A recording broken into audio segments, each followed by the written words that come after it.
So if someone asked you for the 3 words that would sum up your reputation, what would you say? How would people describe your judgment, your knowledge, your behaviors in different situations? Today, I'd like to explore with you why the answer to this question will become profoundly important in an age where reputation will be your most valuable asset. I'd like to start by introducing you to someone whose life has been changed by a marketplace fueled by reputation.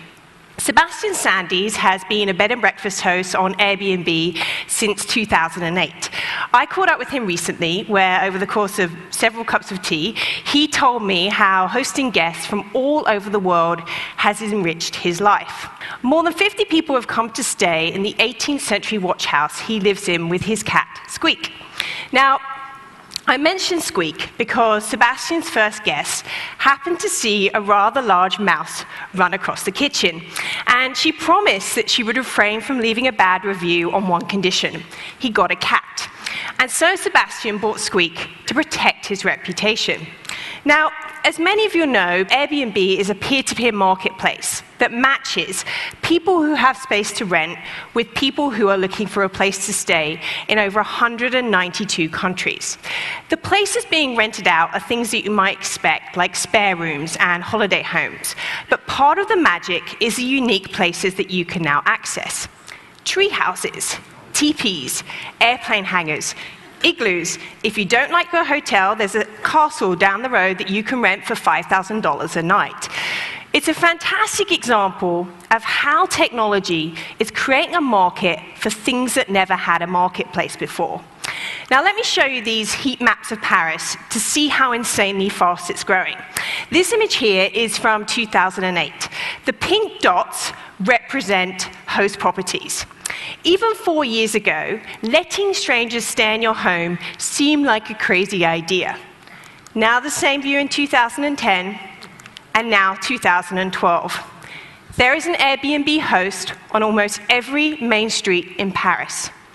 Now, what's happening here is people are realizing the power of technology to unlock the idling capacity and value of all kinds of assets, from skills to spaces to material possessions, in ways on a scale never possible before.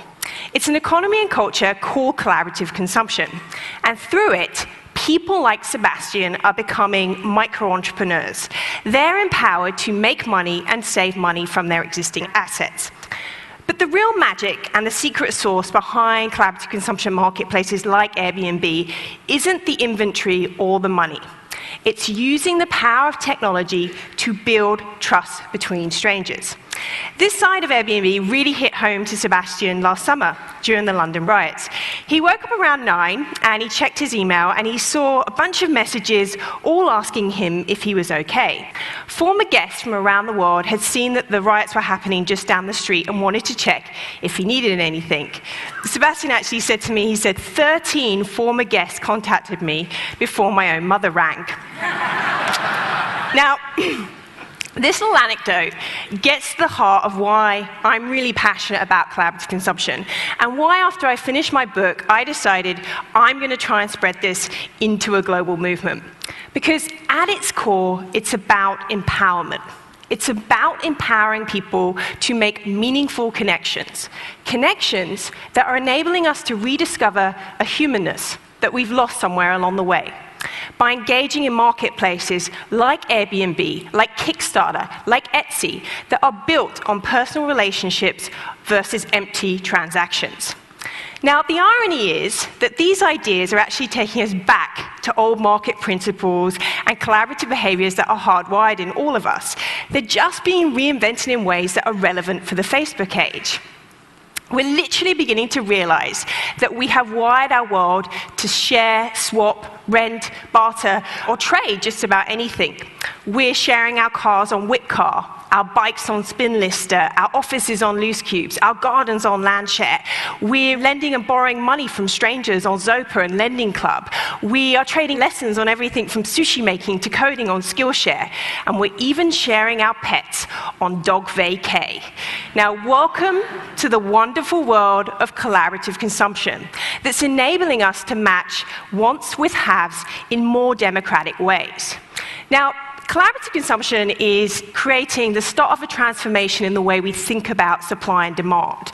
But it's also a part of a massive value shift underway, where instead of consuming to keep up with the Joneses, people are consuming to get to know the Joneses.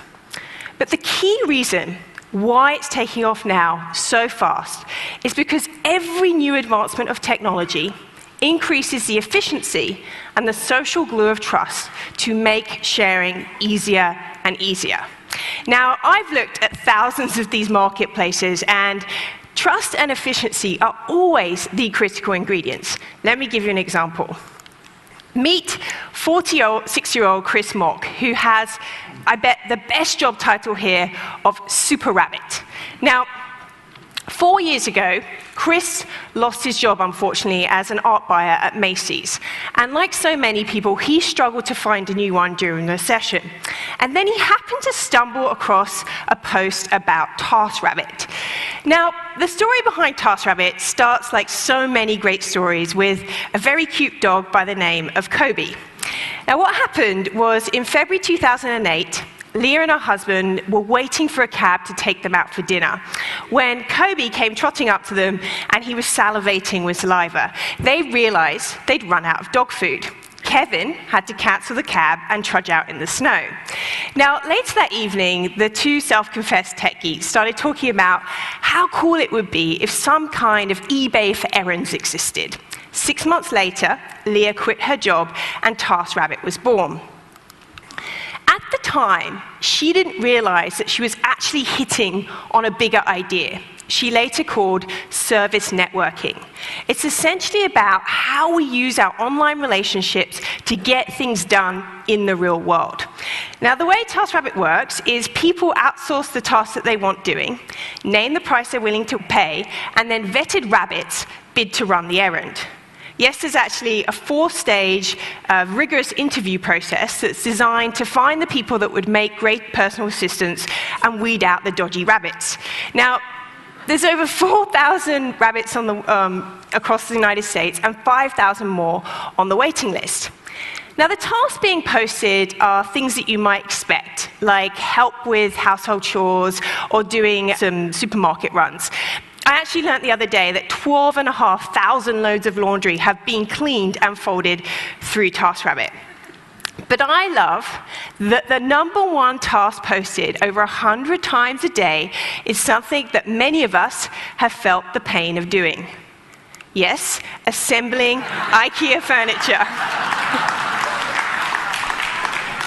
It's brilliant. Now, we may laugh, but Chris here is actually making up to $5,000 a month running errands around his life. And 70% of this new labor force were previously unemployed or underemployed. I think TaskRabbit and other examples of collaborative consumption are like lemonade stands on steroids. They're just brilliant. Now, when you think about it, it's amazing, right, that over the past 20 years, we've evolved from trusting people online to share information, to trusting to handing over our credit card information, and now we're entering the third trust wave, connecting trustworthy strangers to create all kinds of people-powered marketplaces. I actually came across this fascinating study by the Pew Center this week that revealed that an active Facebook user is 3 times as likely as a non-internet user to believe that most people are trustworthy. Virtual trust will transform the way we trust one another face-to-face. Now, with all my optimism, and I am an optimist, comes a healthy dose of caution, or rather an urgent need to address some pressing, complex questions. How to ensure our digital identities reflect our real-world identities? Do we want them to be the same? How do we mimic the way trust is built face-to-face online? How do we stop people who've behaved badly in one community doing so under a different guise? In a similar way that companies often use some kind of credit rating to decide whether to give you a mobile plan or the rate of a mortgage, marketplaces that depend on transactions between relative strangers need some kind of device to let you know that Sebastian and Chris are good eggs. And that device is reputation. Reputation is the measurement of how much a community trusts you. Let's just take a look at Chris. You can see that over 200 people have given him an average rating of 4.99 out of 5. There are over 20 pages of reviews of his work describing him as super friendly and fast. And he's reached level 25, the highest level, making him a super rabbit. Now, I love that word, super rabbit. And interestingly, what Chris has noted is that as his reputation has gone up, so has his chances of winning a bid and how much he can charge. In other words, for super rabbits, reputation has a real-world value. Now, I know what you might be thinking, well, this isn't anything new. Just think of power sellers on eBay or star ratings on Amazon.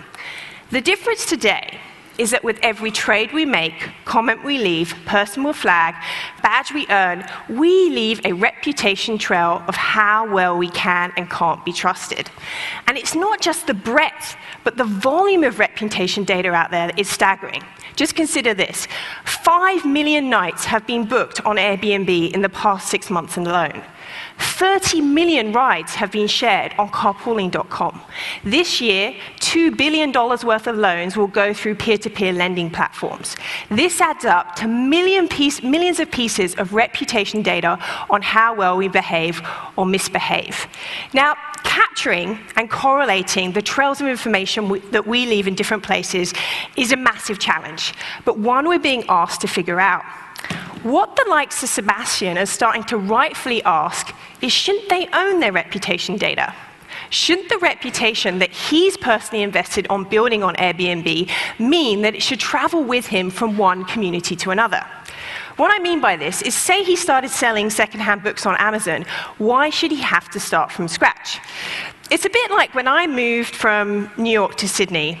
It was ridiculous. I couldn't get a mobile phone plan because my credit history didn't travel with me. I was essentially a ghost in the system. Now, I'm not suggesting that the next stage of the reputation economy is about adding up multiple ratings into some kind of empty score. People's lives are too complex and nuanced to do that. I also want to be clear that this isn't about adding up tweets and likes and friends in a clout-like fashion. Those guys are measuring influence, not behaviors that indicate our trustworthiness. But the most important thing that we have to keep in mind is that reputation is largely contextual. Just because Sebastian is a wonderful host does not mean that he can assemble IKEA furniture. The big challenge is figuring out what data makes sense to pull, because the future is going to be driven by a smart aggregation of reputation, not a single algorithm. It's only a matter of time before we'll be able to perform a Facebook or Google-like search and see a complete picture of someone's behaviors in different contexts over time. I envision a real-time stream of who has trusted you, when, where, and why. Your reliability on TaskRabbit, your cleanliness as a guest on Airbnb, the knowledge that you display on Quora or TripAdvisor, they'll all live together in one place. And this will live in some kind of reputation dashboard that will paint a picture of your reputation capital. Now, this is a concept that I'm currently researching and writing my next book on, and currently defined as the worth of your reputation, your intentions, capabilities, and values across communities and marketplaces. This isn't some far-off frontier. There are actually a wave of startups like ConnectMe and Legit and TrustCloud that are figuring out how you can aggregate, monitor, and use your online reputation. Now, I realize that this concept may sound a little big brother to some of you. And yes, there are some enormous transparency and privacy issues to solve. But ultimately, if we can collect our personal reputation, we can actually control it more and extract the immense value that will flow from it. Also, more so than our credit history, we can actually shape our reputation. Just think of Sebastian and how he bought the cat to influence his. Now, privacy issues aside, the other really interesting issue that I'm looking at is how do we empower digital ghosts? People, for whatever reason, are not active online, but are some of the most trustworthy people in the world. How do we take their contributions to their value, their jobs, their communities, and their families, and convert that value into reputation capital?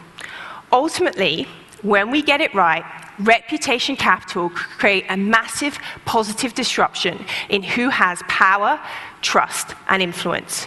A 3-digit score, your traditional credit history, that only 30% of us actually know what it is, it will no longer be the determining factor in how much things cost, what we can access, and in many instances, limit what we can do in the world. Indeed, reputation is a currency that I believe will become more powerful than our credit history in the 21st century. Reputation will be the currency that says that you can trust me. Now, the interesting thing is reputation is the social economic lubricant that makes collaborative consumption work and scale.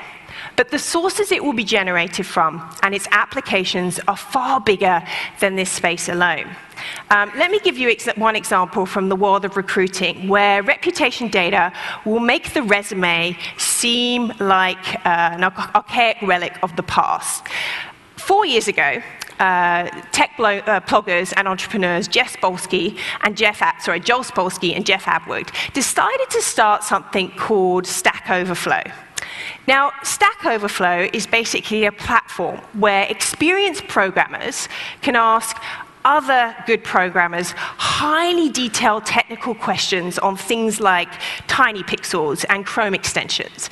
This site receives 5,500 questions a day, and 80% of these receive accurate answers. Now, users earn reputation in a whole range of ways, but it's basically by convincing their peers they know what they're talking about. Now, a few months after this site launched, the founders heard about something interesting, and it actually didn't surprise them. What they heard was that users were putting their reputation scores on the top of their resumes, and that recruiters were searching the platform to find people with unique talents. Now, thousands of programmers today are finding better jobs this way because Stack Overflow and the reputation dashboards provide a priceless window into how someone really behaves and what their peers think of them. But the bigger principle of what's happening behind Stack Overflow, I think, is incredibly exciting. People are starting to realize that the reputation they generate in one place has value beyond the environments from which it was built. You know, it's very interesting when you talk to super users, whether that's super rabbits or super people on Stack Overflow or Uber hosts, they all talk about how having a high reputation unlocks a sense of their own power. On Stack Overflow, it creates a level playing field, enabling the people with the real talent to rise to the top. On Airbnb, the people often become more important than the spaces. On TaskRabbit, it gives people control of their economic activity. You know, at the end of my tea with Sebastian, he told me how on a bad rainy day, when he hasn't had a customer in his bookstore, he thinks of all the people around the world who've said something wonderful about him and what that says about him as a person. He's turning 50 this year, and he's convinced that the rich tapestry of reputation he's built on Airbnb will lead him to doing something interesting with the rest of his life. You know, there are only a few windows in history where the opportunity exists to reinvent part of how our socioeconomic system works. We're living through one of those moments. I believe that we are at the start of a collaborative revolution that will be as significant as the Industrial Revolution. In the 20th century, the invention of traditional credit transformed our consumer system and in many ways controlled who had access to what. In the 21st century, new trust networks and the reputation capital they generate will reinvent the way we think about wealth, markets, power, and personal identity in ways we can't yet even imagine. Thank you very much.